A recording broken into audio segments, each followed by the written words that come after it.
El derecho y la moral.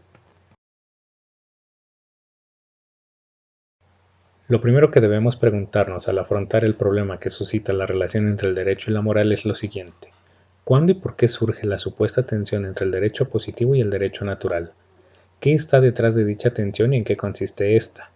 Para poder responder estas preguntas debemos recurrir conjuntamente a la historia y a la filosofía, así como a la fusión de ambas en el ámbito jurídico, esto es, la historia de la filosofía del derecho, ya que como veremos enseguida la disputa entre los defensores de ambos derechos, positivo y natural, se inscribe en un proceso político, histórico y filosófico que llega hasta nuestros días, y en cuyo fondo subyace una tercera interrogante de orden axiológico en la que está sumergida principalmente la relación entre el derecho y la moral. ¿El derecho positivo debe ser justo? Vayamos por partes, respondiendo una a una las tres preguntas anteriores.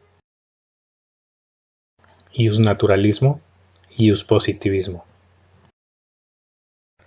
La primera de las preguntas planteadas es: ¿cuándo y por qué surge la supuesta tensión entre el derecho positivo, iuspositivismo, y el derecho natural, iusnaturalismo?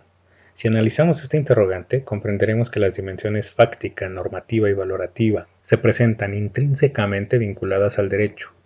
Por eso la respuesta implica necesariamente una relación político-histórica y jurídico-filosófica. Cuando se alude a otro derecho como el natural, que se dice anterior y superior al derecho positivo, nos enfrentamos al problema de la justificación última de las normas jurídicas, de los mandatos que el poder político dirige a los hombres por medio de ellas. En la realidad social han sido los ciudadanos en sus luchas permanentes por la persecución y reivindicación de sus derechos y creencias, y con ello los estudiosos de la ciencia jurídica, y en especial de la filosofía del derecho, quienes han puesto en tela de juicio la obligatoriedad de cualquier clase de mandato estatal, sobre todo si éste prescribe comportamientos inmorales o injustos.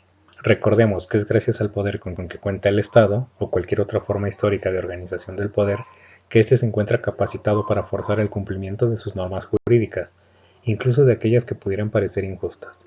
La historia está llena de ejemplos en los que hallamos, de un lado, un poder que aplica su fuerza para la adopción de ciertos comportamientos sociales, por injustos y aberrantes que parezcan, y del otro, a ciudadanos impelidos por el temor a una sanción, e incluso a la pérdida de la propia vida, se ven forzados a adoptar esa conducta.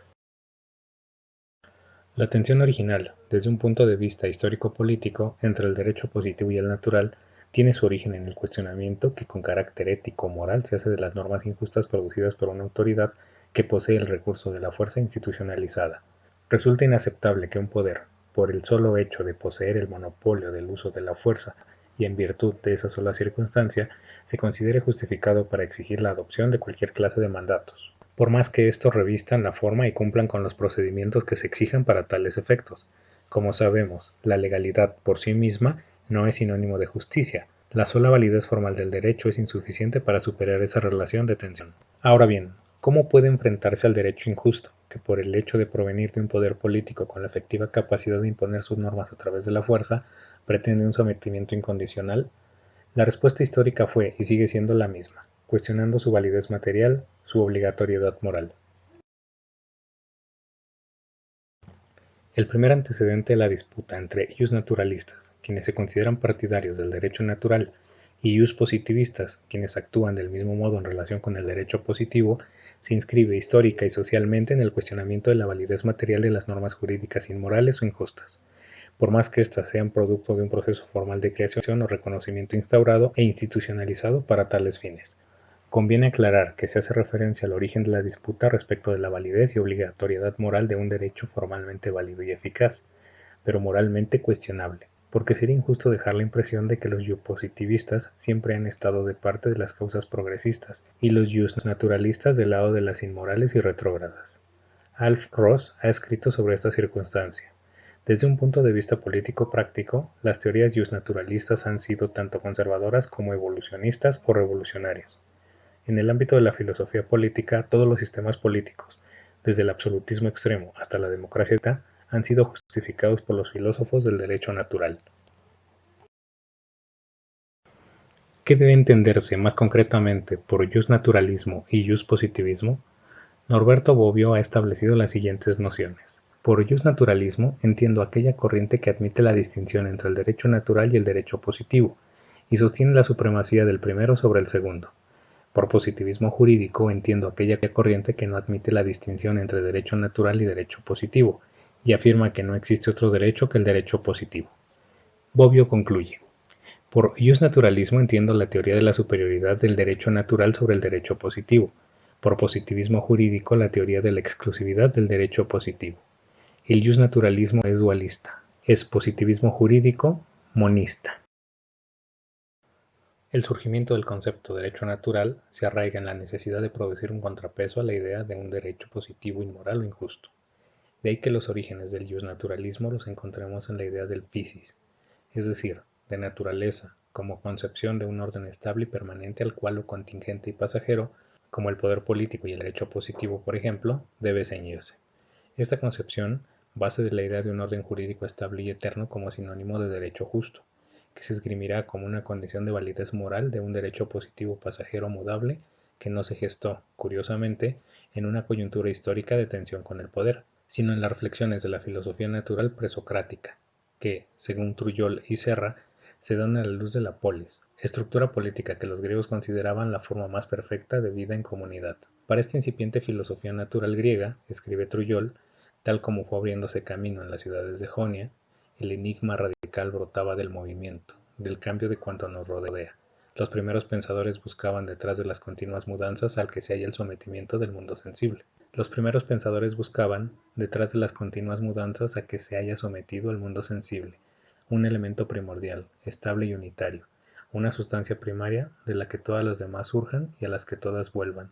A esta sustancia primigenia dieron el nombre de physis, de naturaleza.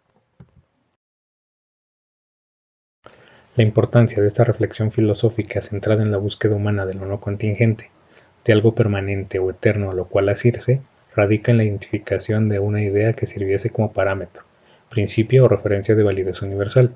Es por ello que al derecho al cual se atribuyen estas características de parámetro permanente, principio, fuente de inspiración y guía o contrapeso del derecho positivo, se le ha denominado derecho natural.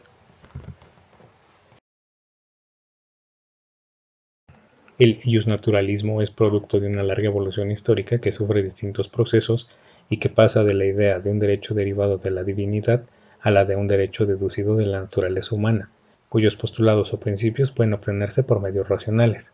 Este proceso evolutivo abarca varios siglos, desde los inicios de la filosofía cosmológica griega hasta nuestros días, y, como es de suponerse, ha implicado corrientes sumamente diversas. Sin embargo, no es nuestra intención hacer un recorrido por todas las escuelas que han contribuido a la formación del pensamiento justnaturalista. Es a la historia de la filosofía del derecho a la que corresponde este propósito. Nosotros solo pretendemos destacar de ese pensamiento las características que nos permiten distinguirlo y confrontarlo con corrientes filosóficas de cuño distinto. Para esto no es necesario realizar el recorrido histórico del que hablamos antes, sino proceder a la caracterización de las tesis en las que se sustenta el derecho natural. Carlos Santiago Nino, en dos de sus principales obras, identifica las tesis filosóficas fundamentales que están presentes en las diferentes escuelas justnaturalistas.